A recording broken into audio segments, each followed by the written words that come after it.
Okay, good morning and welcome to my class, LLT 180, The Heroic Quest. I am your instructor, Joseph Hughes, otherwise known as the Space Cowboy, the Gangster of Love, and many other things besides. I want to begin today's class by reminding you that before we study the Aeneid of Vergil, the catabasis in Book 6 of Vergil's Aeneid, it's best to reflect upon the public affairs mission. A member of the class, Catherine, let's give Catherine a golf clap of our love and appreciation, wanted to know what was it that made the Aeneid really such a tough read. And it is. And I think I've hit on the solution with your help. Reading the Odyssey is fun. Reading the Iliad is kind of fun. The Aeneid was written to serve a public affairs mission. The Aeneid was largely written in order to participate in a branding exercise. And it's wonderful literature. It's got something to say to all of us, I'm convinced. I think it'll say a lot to you too if you read it. But for some reason, it's not as much fun as the Odyssey. And I'm convinced it's because Homer wrote the Odyssey because he or she just felt like writing the Odyssey. Vergil wrote the Aeneid because Augustus wanted him to. And in the interest of doing things because we're told to, let's take a look at the public affairs mission. You'll notice public affairs, spiffy logo, global perspective, really nice O and stuff like that. Big swoopy shot down the hallway. Is that Strong Hall? Okay, then we've got our 7 signature events, all of which are prominently displayed. The new student convocation, public affairs week, public affairs somebody's eating a pen, the statue, learn how to expand diversityness and the conference and stuff. But I want to skip to the ultimate question of what is public affairs? You would think that if you go to publicaffairs.missouristate.edu, you will get a canonical, terse, official definition of public affairs, and here we go. First, we have a video. What does Missouri State's public affairs mission mean? It means being a responsible leader. It means thinking globally and acting locally. It means embracing diversity and helping break down barriers. It means reaching out and making connections. It means making a difference, one person, one step at a time. Public affairs. It's not just something we say, it's something we do. Follow your passion, find your place at Missouri State University. Could we have a golf clap of love and appreciation? Any comments on this? I think that if that's totally rad, Andrea, but I recognize sarcasm when I see it. Sarcasm. It's not just something I do, it's something I am. Ethical leadership. Here we go. It turns out that ethical leadership, and I'm going to put this on the test.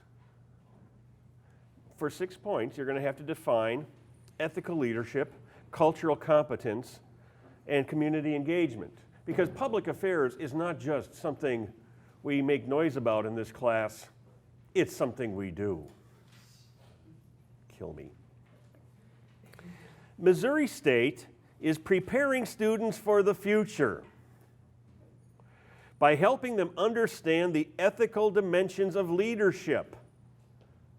Well, I would say that especially the last thing we read, Sophocles' Antigone, really does explore the ethical dimensions of leadership. I think that's a very good match. And then it prepares students, and I'm not sure this is grammatical English, take what they learn in the classrooms and use it to solve problems and bring about change. I don't think that's grammatical. What you learn in the classroom is going to help you solve problems and bring about change. Cultural competence. Missouri State works to build up students' cultural knowledge in several ways. Sounds kind of like a vitamin.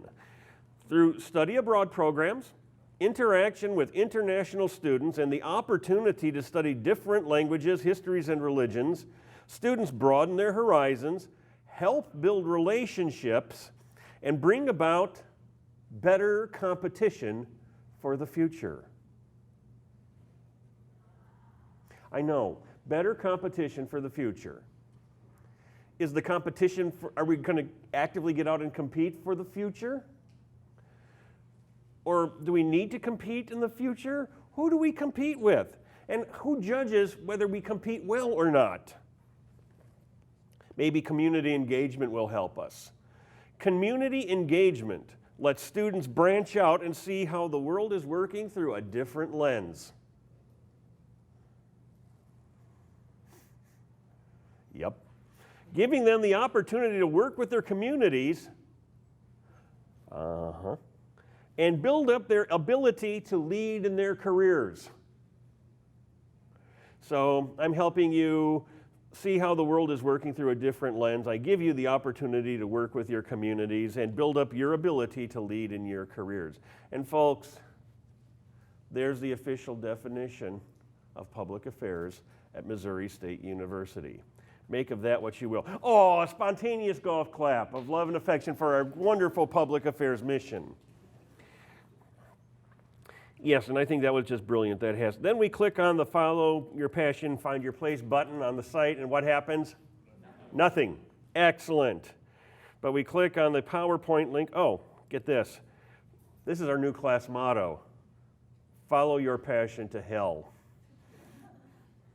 I don't think Rich had seen that one before. And because students just call for it, we have the dreaded PowerPoint covering Vergil's Aeneid. I know we've been over some of it, have we not? Or have we? Did I show you the cool? Yes. Did I show you this or not? Oh, are you in for a treat? Vergil, Aeneid. Class, this is the Aeneid. Aeneid, this is my class. This is Publius Vergilius Maro, a handy mosaic. He probably didn't look like this at all. He looks kind of like the late John Candy in this. Vergil, if you ever found yourself in a position to write 3 or 4 pertinent things about Vergil on an examination, not that that's a hint or anything, he was the author of the Aeneid and other poems. He was a well-off Roman dude. He'd rather write than fight. And he was largely supported by the donations of Augustus Caesar. The Aeneid is a poem about how Aeneas basically founded ancient Rome. Now, I know you heard about Romulus and Remus, the twin brothers who on 8 o'clock in the morning of April 21st, 753 BC, crawled to the top of the Capitoline Hill on a little podunk village alongside the Tiber River in ancient Italy, and they founded the city of Rome. Well, they didn't name it Rome until after Romulus killed Remus. It's a pretty weird story. It involves 2 boys being raised by a female wolf or a prostitute, depending on which version of the story you buy into. But after a while, that gets to be kind of embarrassing. Who founded your country? George Washington. Who founded your country? King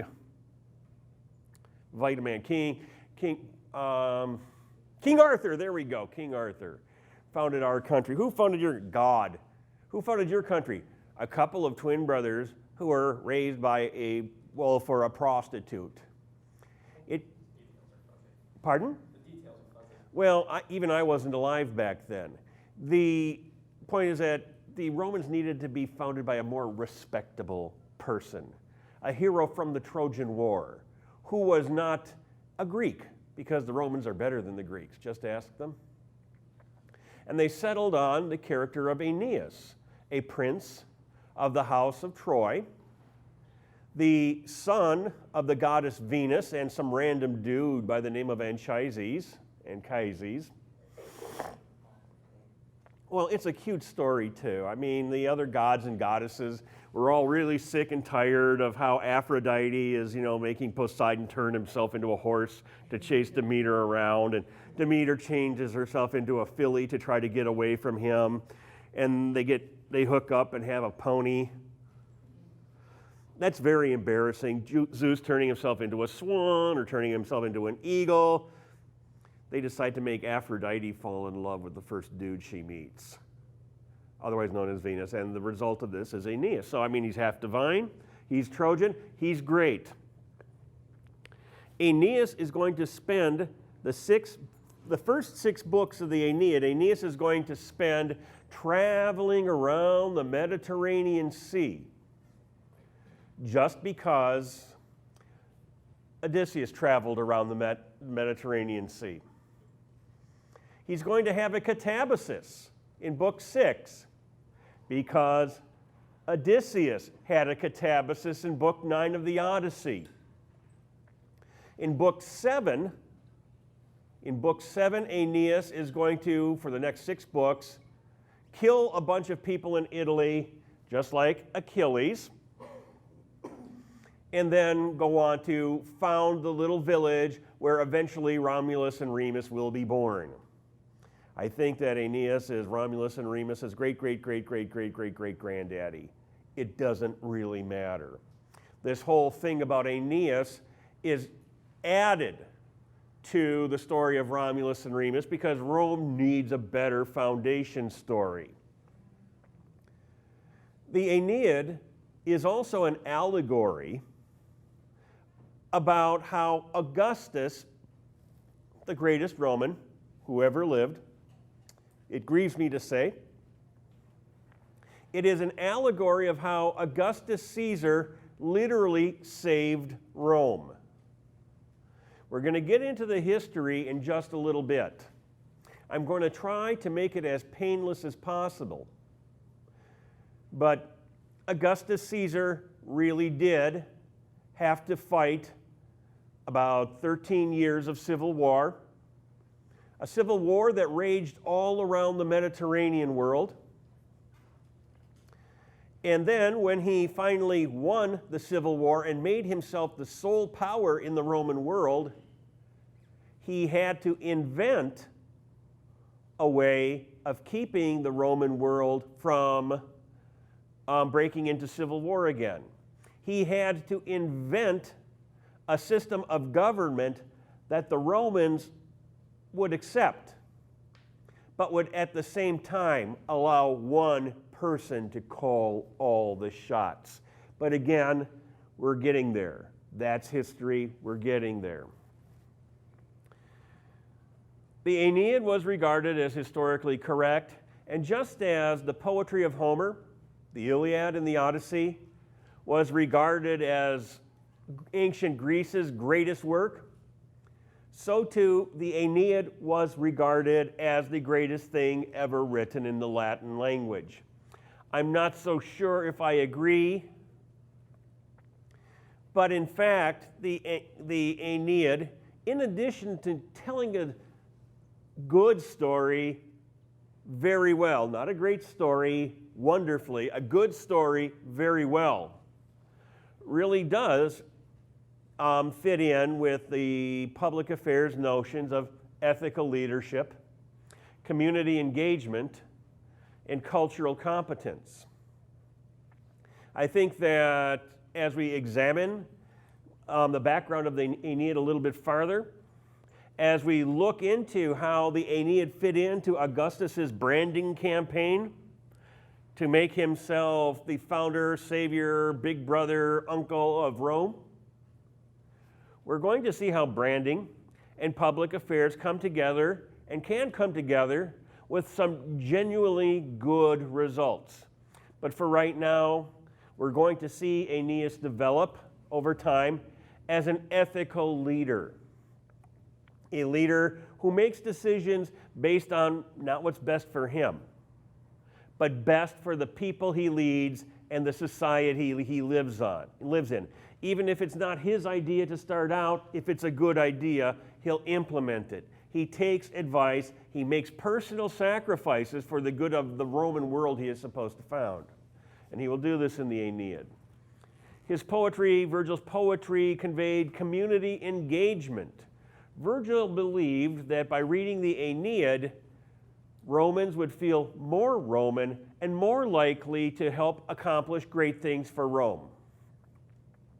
He shows that regardless of whether people are killed in battle for a good or bad reason, okay, a good or bad fight, he honors them for being willing to fight in battle for something they're willing to fight for.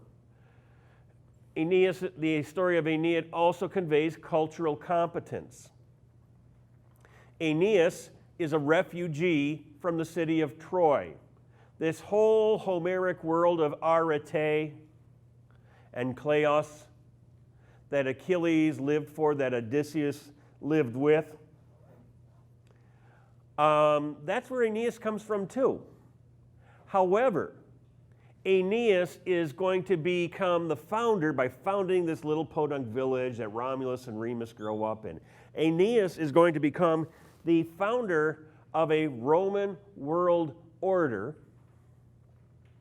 which, as the Romans firmly believed, and which, as Augustus Caesar himself firmly believed, was a Roman mission to rule the world.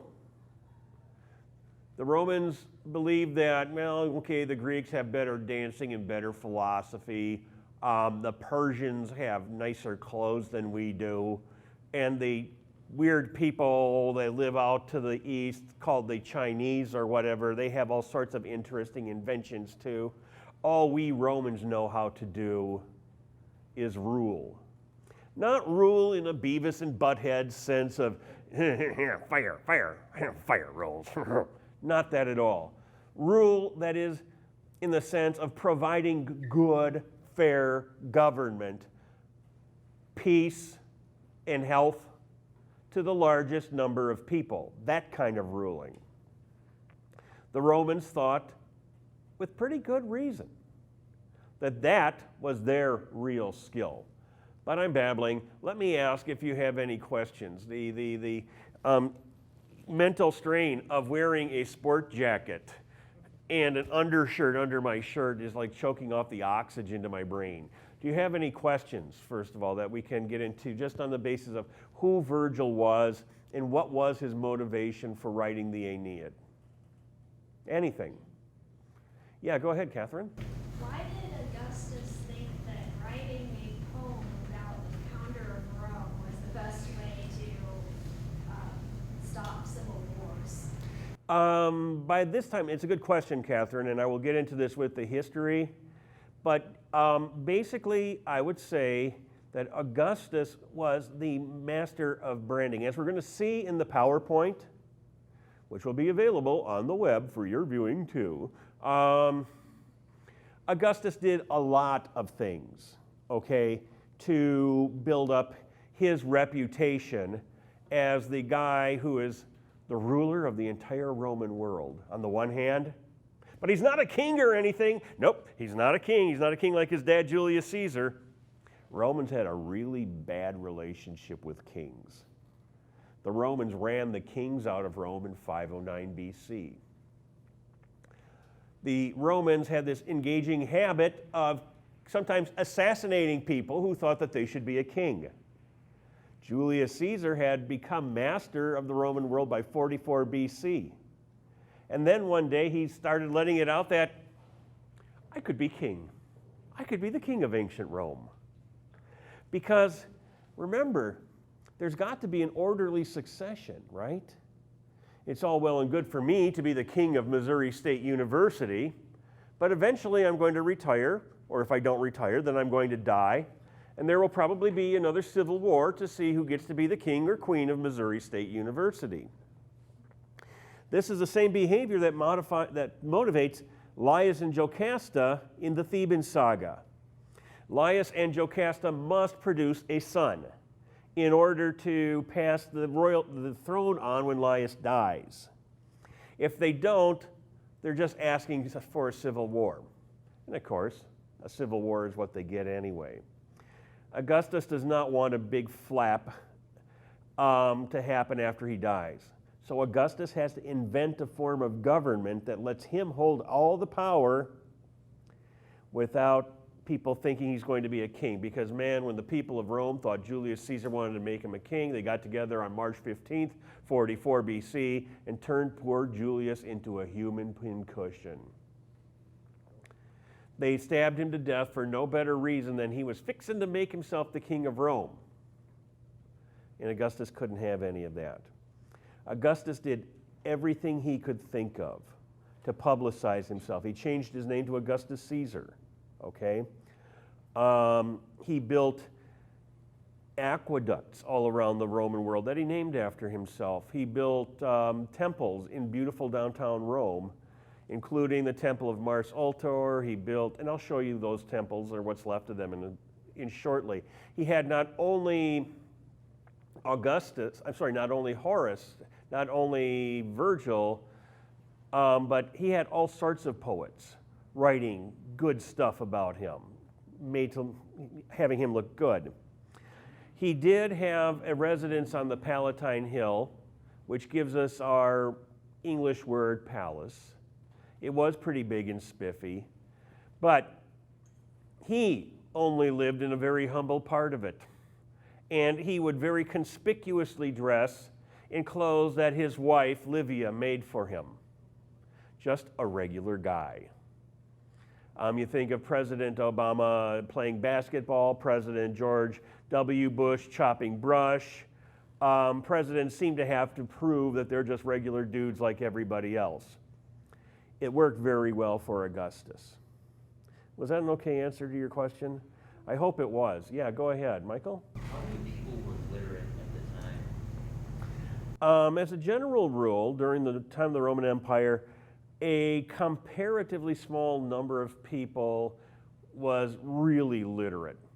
One of the neat things, one of the reasons why, if I may boost the class LLT 326 Roman Civilization, is that the number of people who could sit down and read the Aeneid, okay, was comparatively small, restricted to upper class Roman men and Roman women who had the leisure time to do things like this. But the Aeneid was also read aloud, okay? And I don't know if anybody would sit and listen to the whole thing, but I could see it happening.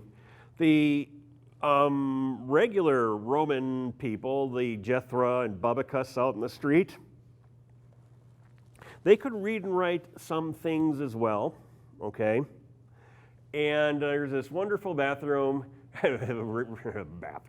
in the city of Ostia, the port city of Rome, where they have something called the Bathroom of the Seven Sages. You should look it up. It's really hilarious because it contains actual, real graffiti written by real, actual Romans. Stuff like, whoever read this sucks. Another one is, I'm trying to remember exactly, Conticuit omnes. The first, if I'm not mistaken, 2 words of the second book of the Aeneid, in which Aeneas tells Dido, the queen of Carthage, his story of how he escaped from the smoking ruins of Troy. The point is that some wacky dude, I don't think this is the women's bathroom. I've worked as a janitor and cleaned the women's bathroom. The stuff women write about on the wall has nothing to do with doctors or the Aeneid. Somebody was basically writing quotations from the Aeneid in the bathroom to be funny. So this would presume, okay, that some of the people who used the bathroom of the seven sages would get the joke. I mean, I remember reading once in a bathroom, well, to be is to do. Okay, Camus, to do is to be.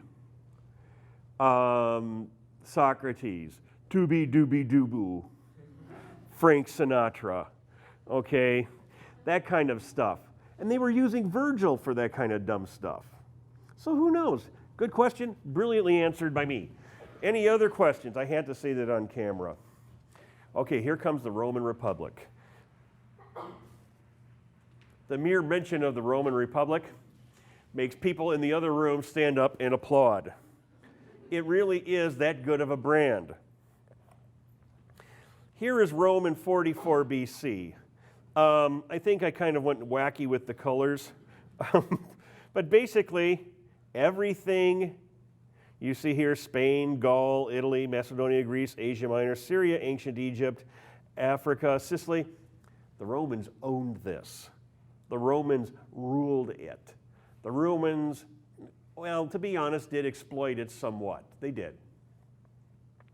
But in most instances, they wound up ruling Gaul and Spain and Africa, ancient Egypt, Syria, Asia Minor, and Greece, ruling these countries better than they had ruled themselves before the Romans took them. I'm not kidding. Where did the Romans get to this point? First of all, we have the Roman Republic. The Roman Republic lasted from, you don't really need to know the dates, from 753 to 509, they had 7 kings. They ran the kings out. They said a farewell to kings in 509 BC. And from that point on, they were very, very, very anti-kingy, if anti-kingy is even a word. By 260, it is if I say it is. By 264 BC, they were the masters of Italy. By 44 BC, they had everything you saw on the map I just showed you. And probably their most famous set of wars was the 3 separate wars they fought against the city of Carthage. The 3 so-called Punic Wars they fought against the Carthaginians all ended in a victory for the Romans. After the 3rd Punic War came to a successful conclusion, the Romans tore Carthage down and paved it and turned it into a parking lot. The problem with the Roman Republic is that it was, on the one hand, completely democratic. In fact, they had elections for a new set of ruling officials every year. They had extreme term limits. The term limit was 1 year. The supreme leader of the Roman state was known as the consul. Won't be on your test. They would elect 2 of them every year so that they could serve as a check on each other. So no one of them can be the king, make himself into a king. Rome started out in 753 BC as a little bitty village on a hill looking down on a crossing of the Tiber. And although they grew enormously over the next 7 centuries to take up pretty much the entire Mediterranean world, they were still trying to rule the Mediterranean world with a set of officials, with a form of government that they had used when it was still a podunk little town. Try to imagine the prospect of Springfield, Missouri, first conquering the state of Missouri. And we run it with a mayor, 6 aldermen, a police department, and a fire department. We got a library too. Then we try to rule the state of Missouri with a mayor and 6 aldermen. Well, we're going to have to divide Missouri up into 6 regions, 1 for each alderman. And then the state of Missouri, under the glorious leadership of King Me, takes over the United States of America. And we're trying to rule the United States of America. It's a slight exaggeration, but it's pretty accurate. With the same form of government we used to rule Springfield, Missouri. We have an elected mayor, and we got 6 people doing the job, and then we run them out every year and elect a whole new bunch of people. Yes? Could, do they get reelected each year? Your name is? Nisha, that is an excellent question. Let's give Nisha a golf clap of our love and affection. One, the only people who could actually effectively run for political position are well-off men from good families. Well, surprise, surprise. The Romans had a system of minimum ages, okay, to run for office. And you will not be tested over this, but since Nisha asks, it's a good question.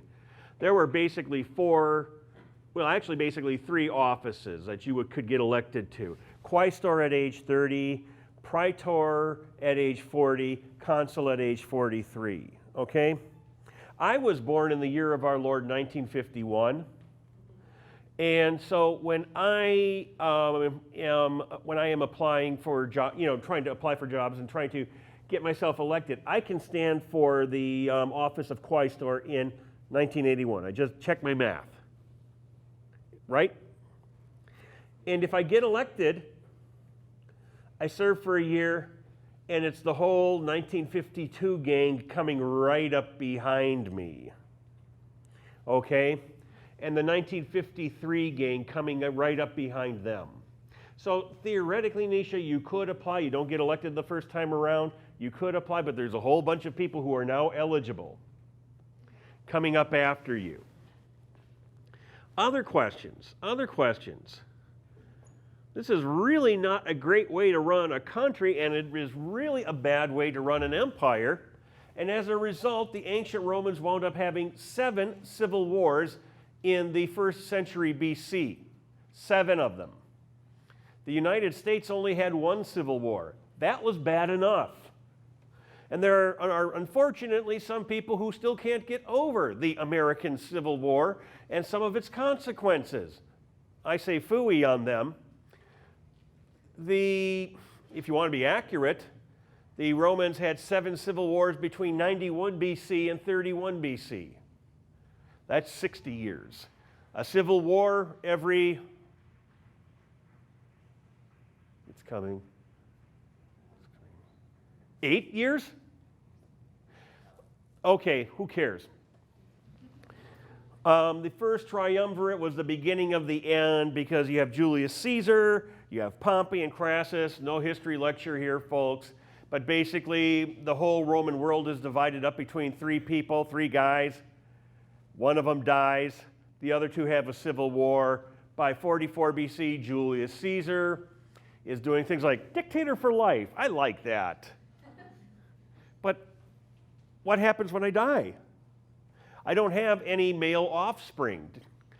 Do I just pick somebody and say, well, all right, Rich will be dictator for life after I'm gone? That's not going to work. That's why, as I was telling you, Catherine, he starts making these little kingy-like noises just to see what he can get away with. What he gets is turned into a human pincushion. Now the Roman brand. Well, let's go to this slide here. But of course, none of you have ever heard of a band called Ween.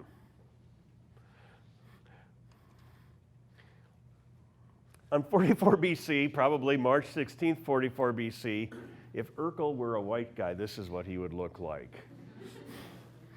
There's this kid named Gaius Octavius studying philosophy, girls, and cheap wine at the university in Athens. He gets a letter saying, "Dear Octavian, your uncle and adoptive father, Julius Caesar," and he goes, "What?" "has been assassinated. He has left you just about everything in his will, including his name. From now on, your name is Gaius Julius Caesar Octavianus." So he's got the Caesar name, he's got the Caesar money, he's got the Caesar reputation, and he's got his mom in his face saying, "Son, you can let Mark Antony and the assassins of your dad fight it out. Let them fight it out to see who wins. Take the cash settlement. No civil war. Take the cash settlement. Have fun. Let the other people fight it out. Nobody will dare kill the son of Julius Caesar. He looks like he would be very happy just like playing Dungeons and Dragons, zombies versus humans, checking out the next time the Harry Potter marathon is on and stuff like that. But in the heart of this 18-year-old kid, Gaius Octavius was the greatest dang Roman who ever lived. What he did was he accepted Julius Caesar's legacy. He announced that he was in command, through lieutenants, of course, of Julius Caesar's troops. He put his own trusted people that he found in charge of Julius Caesar's financial resources. There are lots of people saying, I love Julius, I love his kid. And he played them like a violin. And by 31 AD, we'll save the civil wars, he found himself the one and only master of the Roman world. Basically, I'll skip a slide here to right around here. Octavian established a system called the Principate. It means that Augustus is the princeps. It means Augustus is just the main guy. He's not a king.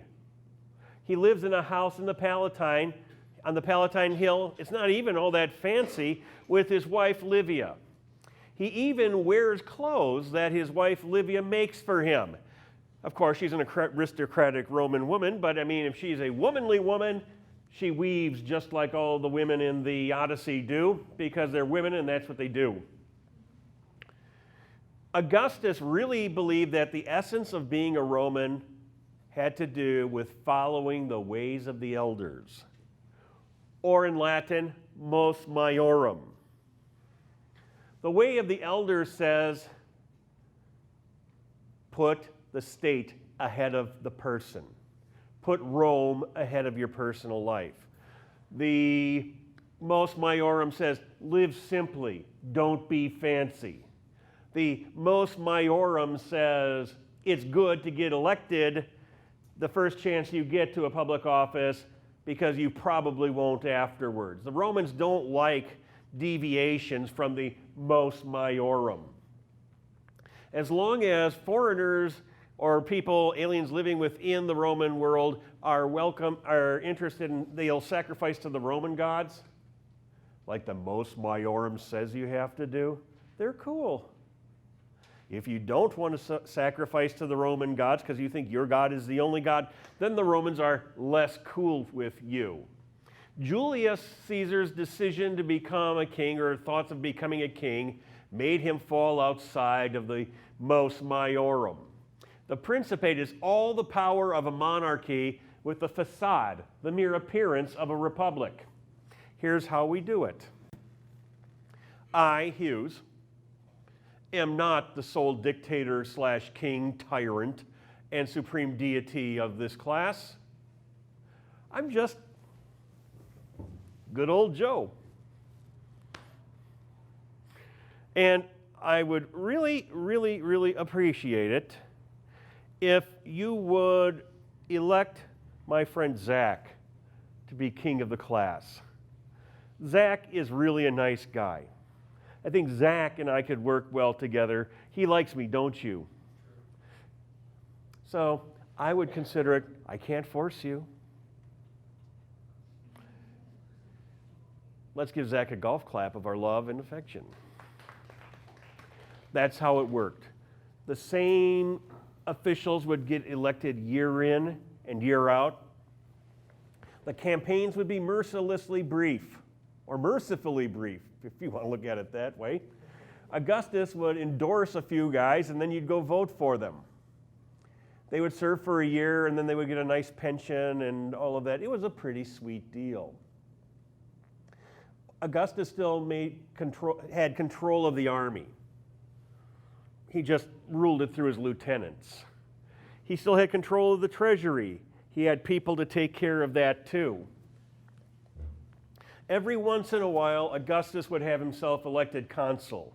He would have himself elected consul along with one of his adopted sons, or some friend that he particularly liked. But he still maintained power over Rome, not just by having money, not just by having political influence, not just by, not just by having the political situation completely in hand. He used branding. He used propaganda. He used everything he could think of. And in the last few minutes, well, I'm sure this will probably take care of it. Greatest Roman ever, hands down, no kidding. First, he was the son of Julius Caesar. In fact, the term Caesar became so famous that it was adopted by all of the rulers of Rome forever after. The name Caesar lives on in the Russian term Tsar and in the German title Kaiser. Kaiser Wilhelm was a Caesar. Tsar Nicholas II was a Caesar. Tsar Vladimir I, well, he's a Caesar. And think about all the fake Roman empires there have been. There was the Holy Roman Empire, which was neither holy nor Roman nor even an empire. There was the Russian Empire, which also claimed that it was the reincarnation of the Roman Empire. Heck, the head of the Roman Catholic Church, Pope Francis, his official title is Pontifex Maximus, the chief priest. Originally, the chief priest of the ancient Roman state. First, Augustus just kind of let out that his dad, Julius, was a god. And here is a temple, the Temple of Divine Julius, which he vowed in 36 AD, BC, while he was still fighting the civil wars, and eventually built. The star over Julius's head is a reference to the comet, which supposedly appeared for 7 straight nights after Julius Caesar died. So he's playing on popular perception, popular rumor, the affection that the Romans had for Julius Caesar, especially after his death. Augustus is playing that like a violin. Here's the Temple of Mars Ultor, the centerpiece of Augustus's forum, the Temple of Mars the Avenger. Basically, he built this temple to Mars to honor his kicking the tails of the assassins of his father, Julius Caesar. Even the ruins of this temple are epic. And here is his official image. This is the famous Augustus of Prima Porta in 20 BC. I use the letter F to indicate just how awesome he is. If you look at his breastplate, it's basically got scenes from all of the great victories he's ever won and stuff like that. And it's a very typical Roman gesture. He's got his toga relaxed to show, hey, look at, I'm wearing a armor under this, and I will most definitely kick your butt if it needs any kicking. Here's Augustus Caesar as Pontifex Maximus. He's religious. He goes for that good old time Roman religion. His accomplishments, his brag sheet, his curriculum vitae is splattered over the walls, engraved into the walls of cities all around the Roman Empire. In the western half, in Latin. In the eastern half, in Greek. So everybody can read all about the great things Augustus F. Caesar did in his lifetime. And here's an English translation of some of it. At the age of 19, on my own responsibility and at my own expense, I raised an army with which I successfully championed the liberty of the Republic when it was oppressed by the tyranny of a faction. I undertook many civil wars by land and sea throughout the world, and as a victor I spared the lives of all citizens. He did not. He did no such thing. And here, I guess we will conclude today's award-winning young lecture. I will pass out the exams afterwards, so don't go away mad. Rome's public affairs mission. excudentali inspiranti emolius aera, crede quidem vivos decente murmuro vultus, ora bun causas melius caelique mertus, describent radio et sergentius sidere dicent, tu regere imperio populos Romane momento, hae tibierum dates pacis imponere morem, parceres probiectis et debellare superbos. Basically, there are better sculptors, dancers, poets, painters. There are better astrologers and surveyors. Rome's public affairs mission that Aeneas has to ensure. He is hearing this on his catabasis from his dad Anchises. This is what Aeneas has come down to the underworld, gone on a catabasis to find out. Dad, why do we got to found Rome? Here it is. You, Roman, govern the nations with your power. Impose peace, show mercy to the conquered, and kick the tails of the proud. The part of the Aeneid that you're going to have to read has all sorts of depressing details that you may not interest you. We will want to talk about, one, the topology of Vergil's underworld. We will also need to compare Homer's underworld with Vergil's underworld. Homer's way of telling the story to Vergil's way of telling the story. Vergil is echoing Homer very conspicuously all the time. The similarities are kind of interesting. It's the differences that are far more interesting. Just to name one that you can think about over the weekend to get you started, Odysseus goes down to the underworld and he meets his mom. His mom tells him, one, the body perishes at death and the soul survives. Basically, the implication, carpe diem. Obviously, the implication, tell Penelope this when you see her so that the two of you can make the most of your life together for your remaining years. That's the big take-home Odysseus gets from the underworld. That no amount of chaos is going to make the underworld any happier. Vergil sends Aeneas down to talk to his dad.